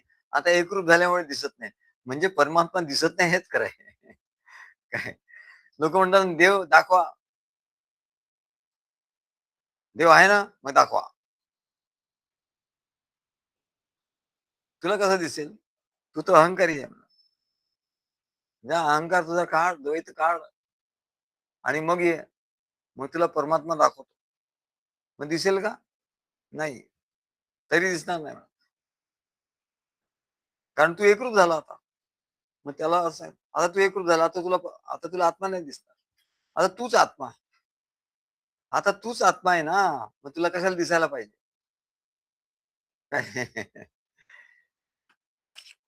म्हणून म्हणतात, हरीला दावा तुम्ही आरसा. हरीला तुम्ही आरसा दावा. अंतरबिंबे तो कैसा. हरीलाही माहिती नाही मी कसा आहे. संगीता शिंदे म्हणाल्या, की सद्गुरू तुम्हाला सगळं कळत असेल ना? म्हटलं मला काहीच कळत नाही. नाही पुढे होणार काय अमक हे नाही म्हटलं, काय कळायची गरजच नाही. मी काही ज्योतिषी नाही. ज्योतिषी आपली पत्रिका बघतात आणि त्याला ते कळतं. कळायची काय गरज आहे? पुढे काय होणार आणि मागे काय झालं? अरे पुढे काय होणार आणि मागे काय झालं हे तर भानगड आहे म्हणा. याला तर माया म्हणतात. पुढे काय होणार आणि मागे काय झालं याला तर मन म्हणतात. मन कसं अस्तित्वात आलं? किंवा मन म्हणजे काय? तर पुढे काय होणार याचे विचार आणि मागे काय झालं याचा पश्चाताप किंवा याचा आनंद आणि त्याच्यात अडकून राहणं याला मन म्हणतात. आणि मन म्हणजेच तर माया. तर पुढचं काय मला करायचंय आणि मागचं काय करायचंय? दत्तगुरु काय म्हणतात? वर्तमानेषु वर्तन्ते वकारस्तस्य लक्षणम. वर्तमान काळ आत्ताच मला सांग. आत्ताच पूर्वीचं काय बोलायचं? द्रौपदीने विचारलं श्रीकृष्णाला, श्रीकृष्ण तुला सगळं माहिती होतं हे आधी, की असं असं होणार आहे, तू त्यांना वाचवलं का नाही?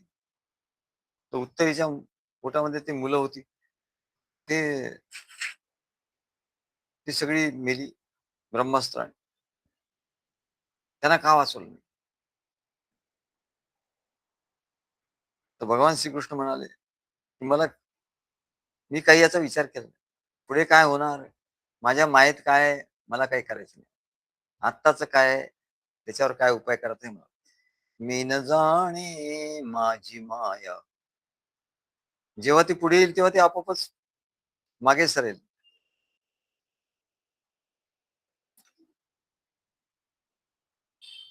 प्रभू रामालाही माहिती नव्हतं, श्रीकृष्णालाही माहिती नव्हतं आपल्या जीवनात काय पुढे घडत आहे. आणि माहिती असण्याची काहीच गरजच नाही. त्याच्यामुळेच जीवन खूप सुंदर आहे. काय त्याच्यामुळे जीवन खूप सुंदर आहे. हे माहिती झालं तर मागच्या जन्मीचं काय होतो आपण गाढव होतो, असं माहिती झालं तर काय होणार? मागच्या जन्मीचं काय वाईट वाईट माहिती झालं तर डोक्यावर परिणाम होईल. आता सगळं चांगलं आहे, व्यवस्थित आहे, आनंदात आहे. कशाला मागे जायचं आणि कशाला पुढे काय होणार बघायचं. पुढचं भगवान बघून घेतात. त्यांच्या सत्तेमध्ये आहो. त्यांचे प्रारब्ध त्यांचे प्रारब्ध लिहिले, जाणून आपुले सोबत. सद्गुरू त्यांचं प्रारब्ध लगेच लिहितात. तो आपल्या संप्रदायात आला, चला त्याचं नाव लिहा, त्याचा टेलिफोन नंबर लिहा आणि त्याचा प्रारब्ध मी लिहून टाकतो आताच. चला, पुढे काय होणार वगैरे हा भानगडच नाही.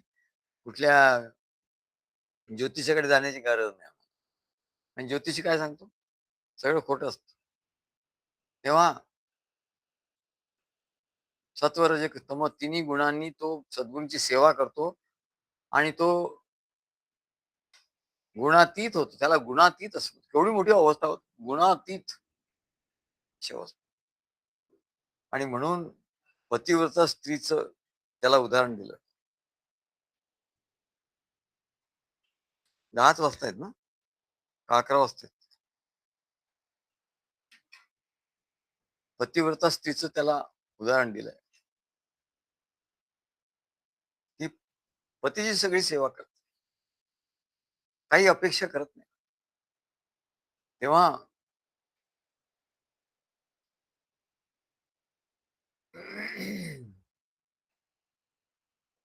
त्रिगुणातीता, द्वैतातीता, सद्गुरु भक्ती गोचरी. जीवरातीवर शिवदिन उगवे, सद्गुरु सत्ता प्रभाकरी. त्रिगुणातीता, द्वैतातीता, सद्गुरु भक्ती गोजिरी. आणि त्रिगुणातीत कसं व्हायचं? अरे सोपी गोष्ट आहे. नाही तर समाधी लावून बसला किती काळ तरी त्रिगुणातीत नाही होणार तो. द्वैतातीतही होणार नाही. उलट अहंकार त्याच्या ठिकाणी येईल. आणि सोपी युक्ती सांग. त्रिगुणातीता, द्वैतातीता, सद्गुरु भक्ती गोजिरी.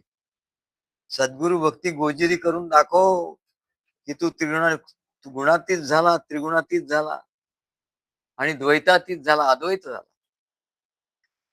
द्वैतातीत झाला म्हणजे अद्वैत झाला. अद्वैत आत्मस्वरूप ब्रह्मस्वरूप झाला. आणि त्रिगुणातीत झाला म्हणजे गुणातीत. तुला लोक गुणातीत म्हणतील. तुला लोक प्रत्यक्ष ब्रह्मस्वरूप म्हणतील, अद्वैत म्हणतील. म्हणण्यासाठी नाही म्हणत, तुला त्या स्वरूपाचा अनुभव येईल. अशी सद्गुरु भक्ती गोजिरी आहे. काय तू फक्त हजेरी लावायची, बाकी काय करायचं? फक्त त्यांच्या चरणी रोज हजेरी लावायची. तेव्हा संगीता शिंदे त्या म्हणतात, सद्गुरू तुमची खोली आणि तुम्हाला घेऊन जाणारे, सेवा करणारे, हे सगळे त्यांना विश्रांती म्हणून मी इथे म्हणले त्यांच्यासाठी व्यवस्था केली. तेव्हा तमोगुणाने स्पर्धा, ईर्ष्या, द्वेष, मत्सर, कामक्रोध अशा शत्रूचा तो नाश करून टाकतो. तेव्हा याला त्रिगुणातीत आणि द्वैतातीत असं म्हणतात. त्रिगुणातीता, द्वैतातीता, सद्गुरु भक्ती गोचिरी. जीवरातीवर शिवदिन उगवे. जीवाची रात्र संपून तो शिव होशी. शिव शिवदिन उगवे, सद्गुरु सत्ता प्रभाकरी. आणखी एक शब्द बघा, सत्ता. नियती, सत्ता, प्रारब्ध आणि माया. माया म्हणजे तू या सृष्टीकडे, लोकांकडे बघतो त्याला माया म्हणतात, ते खोट आहे. नियती म्हणजे या जगात काय व्हायचंय आधीच ठरलेलं आहे, त्याच्याप्रमाणे घडत असतं. त्याला नियतीचे नियम, सृष्टीचे नियम म्हणतात. नियती म्हणतात. माया, नियती, प्रारब्ध प्रत्येकाचं मनुष्याचं असतं. त्यांनी जशी कर्म केली तसं भोगावं लागतं. आणि सत्ता, सत्ता हा शब्द फार मस्त. सद्गुरु सत्ता प्रभाकरी. सद्गुरूंची सत्ता, परमेश्वराची सत्ता असते. परमेश्वरी सत्ता म्हणजे काय? की परमेश्वराची जी भक्ती करतात, त्याला परमेश्वर तारून देतो. ही परमेश्वराची सत्ता. आणि जे परमेश्वरी सत्तेमध्ये अहंकाराने पुढे येतात त्यांना मारून टाकतो. भक्तांना तारतो आणि दुष्टांना मारतो. ही त्याची सत्ता. भक्तांना कुठल्याही परिस्थितीतून तो बाहेर काढतो. त्याला सत्ता असं. तसेच सद्गुरूंची सत्ता, कार्यामध्ये सद्गुरूंची सत्ता आहे. आणि म्हणून तो त्रिगुणातीत होतो, गुणातीत होतो, द्वंद्वातीत होतो, द्वैतातीत होतो. ही सद्गुरूंची सत्ता. त्याचं प्रारब्ध ते लिहितात, सद्गुरू लिहितात. त्याचं पुढे याच्या जीवनात कसं व्हायचं, आमच्या जीवनात काय व्हायचं, कुठली कुठली नोकरी करायची, कुठली बायको असली पाहिजे, हे सगळं कुठे राहायचं, हे सगळं महाराजांनी आमचं. आणि याला कसं ज्ञान व्हायचं ते पण, यांनी काय करायचं जीवनामध्ये पुढे सगळं आमचं लिहूनच ठेवलं त्यांनी. तेव्हा असा जो भक्त असतो, तो श्री गुरुच्या कुळातून म्हणजे कसा असतो तो? तो श्री गुरुच्या कुळामध्ये असतो. आणि श्री गुरुच्या कुळामध्ये अनेक जे भक्त आहेत, श्री गुरुच्या कुळामध्ये अनेक भक्त आहेत. त्या भक्तांवर त्याचं प्रेम असतं. सद्गुरूंच्यावर प्रेम असतं, त्याच्यामुळे सद्गुरूच्या सर्व भक्तावर प्रेम करतात. त्या भक्तांवरही त्याचं प्रेम असतं. आणि म्हणून नुसतं सद्गुरूंच्यावर प्रेम असतं हे तर असतंच त्याच्याकडं, प्रश्नच नाही. पण सद्गुरूंच्या भक्तांवर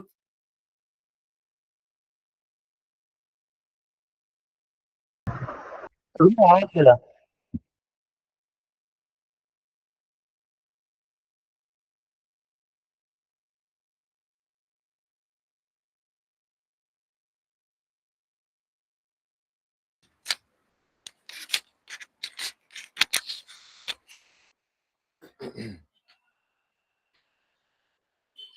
त्या पाटकर देवीने आम्हाला प्रश्न बऱ्याच दिवसांनी छान प्रश्न विचारला. मग आम्ही त्याला उत्तर दिलं. मग ते उत्तर त्यांनी स्वतः लिहून पाठवलं. म्हणाल मी ह्याच्यावर पाठवलं चालेल का? हो म्हटलं त्याच्यासाठीच आहे. आपला तुमचा आणि आमचा जो संवाद होतो, तो लिहिण्यासाठीच आहे म्हटलं सगळ्यांना कळावं. मग त्याच्यावर इतर भक्तांनी आपले त्यांचं कौतुक केलं. वाह! वाह! फार सुंदर. तुमच्यामुळे आम्हाला सद्गुरूंचं हे ऐकायला मिळालं. सद्गुरूंना तुम्ही प्रश्न विचारला आणि सद्गुरूंनी तुम्हाला उत्तर दिलं, आम्हाला ऐकायला मिळालं. इतर भक्तांनाही आनंद झाला. मग आमच्या शिंदे देवी त्यांनी लिहिलं. त्यांनी आमच्याशी संवाद केला. त्यांनी तो संवाद लिहिला. त्या तर रोज संवाद करतात. रोज 6 वाजले की बरोबर त्यांचा फोन येतो आणि ते सांगतात. सगळं रिपोर्टिंग करतात.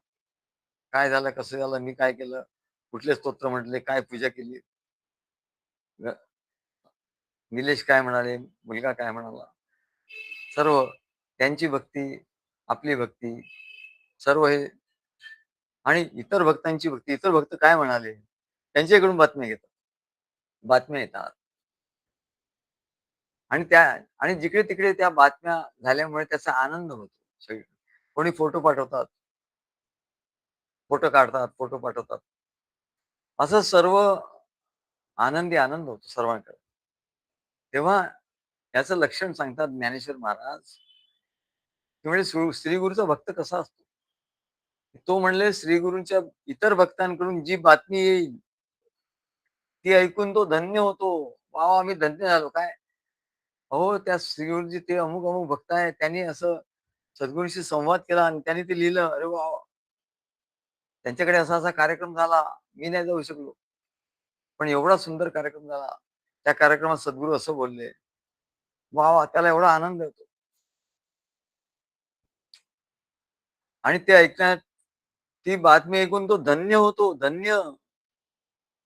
आणि जर नाही मिळाली तर तो तळमळतो. बघा केवढ्या व्याख्या. ती बातमी ऐकली नाही तर तो तळमळतो. अजून बातमी कशी आली नाही. आम्ही तळमळतो. अरे भक्तांच्याकडनं काय आलं नाही, प्रश्न नाही, उत्तर नाही, काही नाही.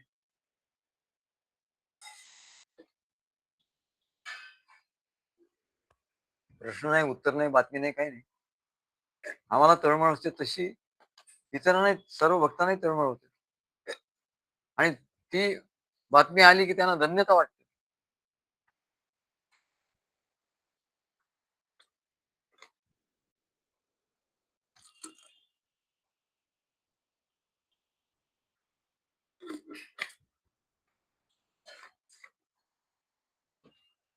त्यांना धन्यता वाटते. नाही तर काय करायचंय? त्या कळंबोलीला कार्यक्रम आहे, आपल्याला काय करायचंय? त्या पुण्याला कार्यक्रम आहे, आपल्याला काय करायचंय? डोंबिवलीला कार्यक्रम आहे, आपल्याला काय करायचं? असं नाही. आपल्याकडे कुठे आहे? असं नाही. सर्व कार्यक्रमाला आपण गेलं पाहिजे. नाही इकडे कार्यक्रम होत आहेत आणि भक्त गायब. काही कळतच नाही कुठे गेले का. आता आमची 100 जवळ 100च्या वर भक्त झाले. आम्हाला पूर्व वाटायचं बापरे!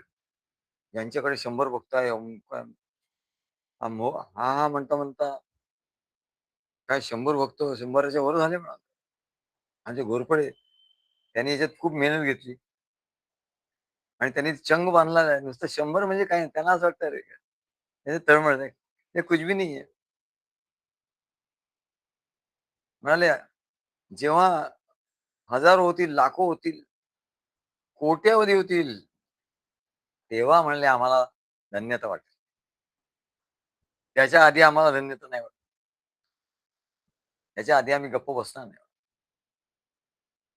तेव्हा भक्ताकडून बातमी येईल ते ऐकून तो धन्य होतो आणि त्याच्यासाठी तळमळत होतो, तळमळ.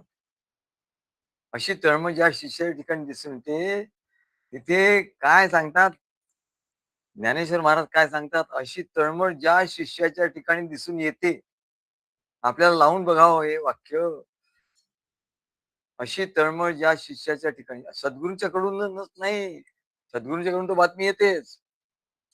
पण सद्गुरूंचे जे शिष्य आहेत त्यांच्याकडून जेव्हा बातमी येते, तेव्हा किंवा नाही आली त्याची तळमळ होते. बातमी आली की तो धन्य होतो, नाही आली तळमळ होतो. अशा शिष्याच्या ठिकाणी जेव्हा असं दिसतं, तेव्हा अंडरलाईन करण्यासारखं वाक्य. तेव्हा आत्मज्ञान हे त्याची सेवा करीत आहे, असे समजावे. अशा शिष्याच्या ठिकाणी आत्मज्ञान हे त्याची सेवा करीत आहे, असे समजावे. आत्मज्ञान हे त्याची सेवा करीत आहे असे समजावे. तो आत्मज्ञानाची सेवा करत नाही. तो आत्मज्ञानाची सेवा करत नाही. तर आत्मज्ञान त्याची सेवा करत आहे असं समजावं. ज्ञान त्याच्या मागे-मागे लागतं. काय? ज्ञान त्याच्या मागे येतं. याचे एवढे फॉलोअर्स आहेत. फॉलोअर्स त्यांच्या मागे लागतात. ते फॉलोअर्सच्या मागे लागत नाही. पण आता उलटा जमाना आलाय. आम्ही फॉलोअरच्या मागे लागतो. आम्ही फॉलोअरचे फॉलोअर होतो. आम्ही द वुड बी फॉलोअर्स त्यांचे फॉलोअर्स. काही लोक आम्हाला गंडवतात पण. आमच्या इकडे एवढे फॉलोअर्स आले आहे, येतील. चला या. येत कोणीच नाही. एखादा असं 1-2दा आम्ही गणलोय. मग ते आनंद आहे म्हणून. बोलावलं होतं ना बिचाऱ्याने, खाऊ-पिऊ दिलं ना, खाऊ-पिऊ घातलं ना, झालं तेवढं. एवढं खाऊ-पिऊ कसं घालवलं? कोण घाललं होतं? त्यांनी बोलावलं आम्हाला, आम्हाला खाऊ-पिऊ घातलं. पण त्यांनी स्वतःनी बेट्यानी मंत्र घेतला नाही आणि इतर कोणालाही इतर कोणी घेतले नाही. खाऊ-पिऊ मात्र घालवलं आणि आम्हाला भूकही लागली होती आणि काय पुरणपोळ्या आणि रस इतका मस्त होता. आम्ही त्यांना आशीर्वाद देऊन टाकले, "ठीक आहे. आमचा काही राग नाही." नाहीतर आम्ही निघालो होतो. आम्ही काही जेवणार वगैरे नाही म्हणलं तुझ्याकडे. पण तेवढ्यात त्यांनी त्याच्या त्याच्या बायकोनी असं ताट आणलं, मुलींनी आणलं आणि तो आमरस बघितला आणि भूक लागलेली होती आणि ते काय बघितलं आणि खायला सुरुवात केली. वा वा वा! काय पुरणपोळी, अशी पुरणपोळी खाल्लीच नाही. आणि काय आमरस, असा आमरस घेतलाच नाही. एवढं आम्ही आमरस आणि पोळी पुरी पुरणपोळी असं खाल्लं. म्हटलं ठीक आहे. मग लोक म्हणाले, काय सद्गुरू, आज इथे काहीच झालं नाही, मग आपण आलो कशाला? म्हटलं ज्ञानामृतम भोजन, आमचं प्रवचन झालं ना. प्रवचन छान झालं की नाही? हो म्हणले, प्रवचन खूप चांगलं होतं. आणि जेवण चांगलं झालं ना? मी झालं. ज्ञानामृतम भोजनही झालं आणि पुरणपोळ्यामृत भोजनही झालं, रसामृत भोजनही झालं. पुरणपोळ्या आम्ररस भोजनम पण झालं, अमृतम भोजनम आणि ज्ञानामृतम भोजनही दोन्ही झालं. तुमचा आग्रह कशाला की लोकांनी आपलं घेतलं पाहिजे, लोकांनी काय मंत्रच घेतला पाहिजे? अरे त्यांचं आता भाग्य नसेल, वेळ आली नसेल, पण हे काही कमी नसेल म्हणजे. तेव्हा असा आनंद झाला. तेव्हा आत्मज्ञान त्याची सेवा करतो. आत्मज्ञान त्याला फॉलो करतो, तो आत्मज्ञानाला फॉलो नाही करत. आत्मज्ञान त्याच्या मागे मागे येतं. अहो घ्या, हो घ्या, हो. आणि म्हणून निरूपण असं वाढतं. आम्हाला वाटतं आता काही नाही, जास्त बोलायचं नाही. हे छोटासाच विषय. मागच्या वेळेला आपण याचा अर्धा भाग झाला होता, आता अर्धा भाग आहे. अरे अर्धा कसा, त्या अर्ध्यातल्या अर्धा झाला. आता जो आम्ही अर्धा म्हटला होता, त्या अर्ध्यातला अर्धा झाला का नाही कोणाला माहिती. त्या अर्ध्यातलाही अर्धा नाही झालाय. याला याला काय म्हणतात, आत्मज्ञान हे त्याची सेवा करत आहे. आमच्या सद्गुरूंची प्रसन्नता एवढी आमच्यावर, आम्ही एवढं धन्य की आत्मज्ञान आमच्या मागेच लागतं भेट. लोक म्हणतात, एवढे पुस्तकं तुम्ही लिहिता, एवढं सुंदर कसं लिहिता?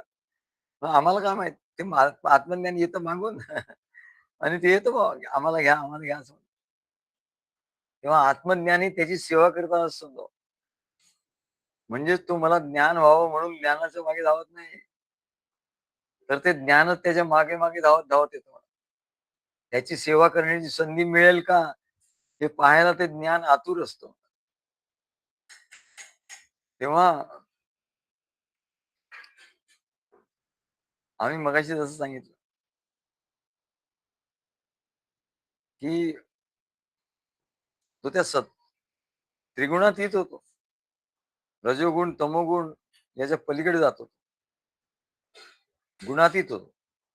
आधी गुणातीत होतो आणि मग सत्वगुण त्याच्या ठिकाणी एवढा होतो की तो प्रत्यक्ष आत्माच होतो. प्रत्यक्ष आत्मा होतो. मग आत्मा झाल्यावर काय होतो? त्याला दिसतो का आत्मा? अरे तोच आत्मा आहे, तर तो स्वतःला दिसेल का? अक्षयला अक्षय दिसतो का? अक्षय अक्षय तू स्वतःला स्वतः दिसतो का? नाही. तुला बघायचं स्वतःला, तर तुला आरशात बघावं लागतं. तसं तो आत्मा होतो. आत्मा रामो भवती. आत्मा राम होऊन जातो. मग तो स्वतः स्वतःला दिसत नाही, पण स्वतःचा अनुभव तो घेतो. आपण स्वतः स्वतःला दिसत नाही, पण आपण आपलं स्वतःवर आपल्या प्रेम असतं आणि आपण आपला स्वतःचा अनुभव घेत असतो. तेव्हा ते ज्ञान म्हणतं, अरे याच्या मागे लागा बाबा.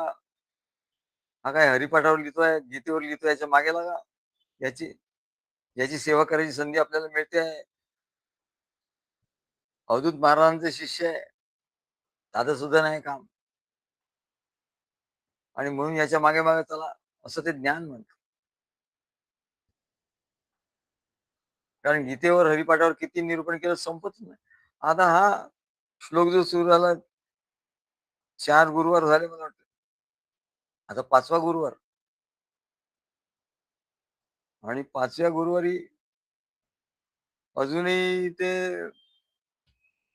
काय आचार्य उपासन संपतच नाही. अजून आचार्य उपासन आणखी एक, मला तर वाटतं आचार्य उपासन आणखी एक गुरुवार लागेल.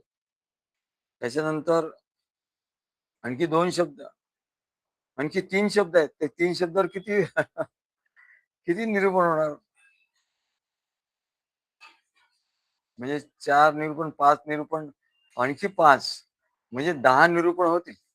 हा पहिलाच आहे हा, म्हणजे याला काय गिनीज बुक ऑफ रेकॉर्ड त्याच्यात नोंद करावी लागेल आता. एका एका गीतेच्या श्लोकावर 5 गुरुवार किंवा असो नवीन नवीन ज्ञान असं स्फुरत राहतं. आता ही सद्गुरूंची बाह्य सेवा झाली, तरी ही बाह्य सेवा झाली, अजून आंतरिक सेवा आहेत म्हणाले, तेवढं तरी आहे. आंतरिक सेवा ते राहिलेलं आहे सध्या. आणि मग आणखी 3 शब्दावर आहे, शौचम, स्थैर्यम, आत्मविनिग्रह, हे राहिले. ते आता पुढच्या वेळेला आपण सांगू. अमानित्वम, अदम्बित्वम, अहिंसा, क्षांतिरार्जवम, आचार्योपासनम, शौचम, स्थैर्यम, आत्मविनिग्रह. श्री गुरुदेव दत्त.